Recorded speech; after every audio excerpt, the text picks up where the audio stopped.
Assalamualaikum warahmatullahi wabarakatuh. Perkenalkan, nama saya Anggita Fitriani. Saya dari kelas 3D. Saya mahasiswa Universitas Muhammadiyah Tangerang, Prodi Pendidikan Agama Islam, Fakultas Agama Islam. Yang saya hormati kepada Ibu Eti Kurniati selaku dosen pengampu mata kuliah materi pembelajaran agama Islam. Baiklah, pada kesempatan kali ini saya akan membahas tentang pembagian hukum Islam.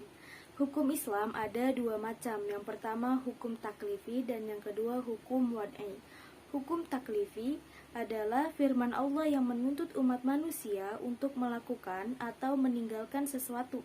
Jadi manusia boleh memilih untuk melakukan atau meninggalkan sesuatu.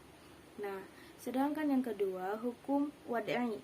Hukum wad'i adalah firman Allah yang menuntut menjadikan sesuatu sebagai sebab atau syarat penghilang dari sesuatu yang lain. Nah, di dalam ilmu hukum wad'i ini disebut sebagai pertimbangan hukum. Nah, selanjutnya hukum taklifi. Nah, hukum taklifi ini dibagi menjadi 5 macam. Mungkin teman-teman sudah pernah dengar ya, kayak hukum wajib, sunnah, mubah, haram, makruh gitu. Nah, sebenarnya apa sih pengertian dari kelima hukum tersebut? Yang pertama, wajib. Wajib adalah suatu tuntutan yang bersifat memaksa untuk melakukan sesuatu dan tidak boleh meninggalkannya. Jadi wajib ini apabila kita laksanakan maka kita akan mendapat pahala, dan apabila kita tinggalkan maka kita akan mendapat dosa. Wajib ini dibagi menjadi 2 macam. Yang pertama fardu ain dan yang kedua fardu kifayah. Fardu ain itu kewajiban bagi setiap individu.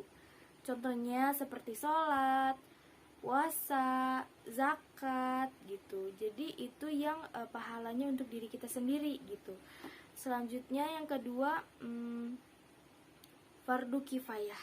Fardu kifayah ini kewajiban yang apabila telah dilaksanakan oleh orang lain maka kita tidak ada tuntutan untuk melaksanakannya juga gitu. Contohnya seperti apa? Contohnya seperti pengurusan jenazah gitu. Apabila sudah ada orang yang mengurus jenazahnya, maka kita tidak diwajibkan untuk mengurusnya juga gitu. Selanjutnya yang kedua itu hukum sunnah. Nah, sunnah ini tuntutan syara untuk melaksanakan suatu perbuatan yang tidak bersifat memaksa, melainkan sebagai anjuran.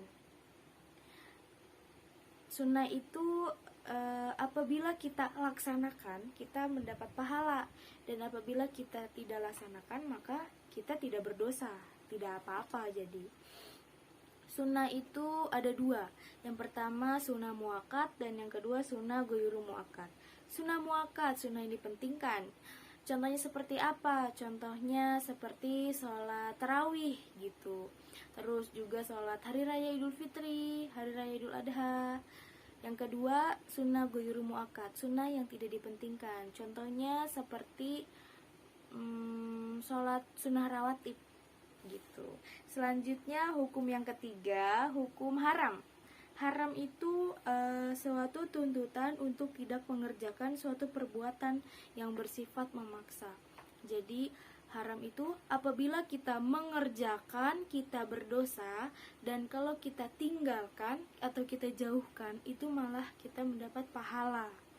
Jadi haram itu sesuatu yang dilarang ya.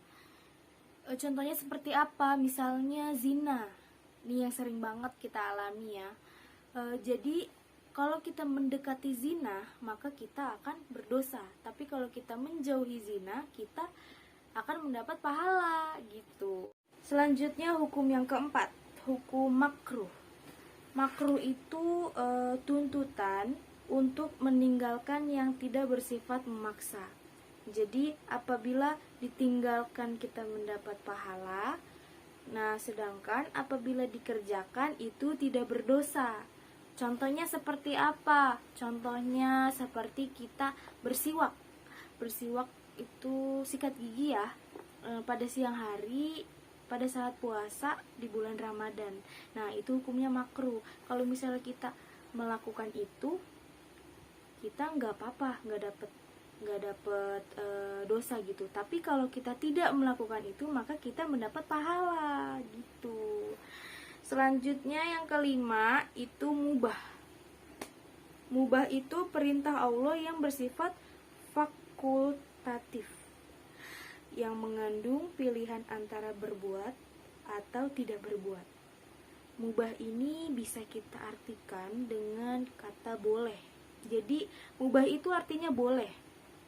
Contohnya seperti apa? Contohnya seperti kita makan, minum. Itu hukumnya mubah, boleh kan? Gitu. Baiklah, itu tadi adalah penjelasan dari kelima macam hukum taklifi, atau kita juga bisa sebut dengan hukum syara. Jadi setelah kalian tahu nih pengertian dari hukum syara, pengertian dari sunnah, mubah, haram, wajib, makruh, kalian jadi tahu mana hal-hal yang mendatangkan pahala dan mana hal-hal yang mendatangkan dosa. Semoga kedepannya kalian bisa lebih menerapkan sunnah-sunnah agar kalian dapat pahala gitu. Berlomba-lomba dalam kebaikan, berlomba-lomba dalam mencari pahala sebanyak-banyaknya gitu. Mungkin itu saja yang dapat saya sampaikan. Kurang lebihnya mohon maaf. Saya juga mohon maaf apabila banyak kesalahan dalam tutur bahasa penjelasan saya.